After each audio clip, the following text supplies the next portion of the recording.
used to work at a small cafe when I was in college. We weren't fancy, just a cozy place where people grabbed their morning coffee, read the paper, and maybe chatted with the barista.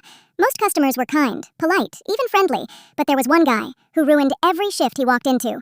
He acted like he owned the place, snapping his fingers at staff like we were servants. And when he did tip, it was in loose pennies, almost as if he wanted to insult us. He wasn't just rude, he was loud.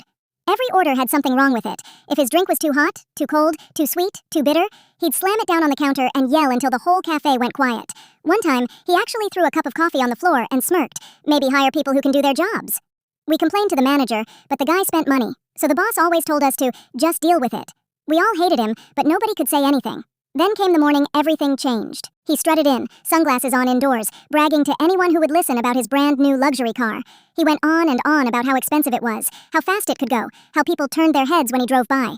He ordered his usual coffee, insulted the new barista, and sat by the window like a king on his throne. That's when a tow truck pulled up outside. At first, I thought it was just passing through, but then the driver stopped right next to his shiny new car and started hooking it up. We all froze. The guy inside hadn't noticed yet. He was too busy lecturing some poor customer about how people these days don't respect hard work. But the second he spotted the tow truck, he bolted outside, screaming. Apparently, he'd been parking in the handicap spot for weeks without a permit. The tow driver didn't care who he was. He calmly finished hooking up the car and drove off. The look on that man's face? Priceless. The whole cafe erupted into laughter. Even the customers who had never dealt with him before started clapping. The man stood there, red-faced and furious, watching his luxury car disappear down the street. He stormed off, and we never saw him again.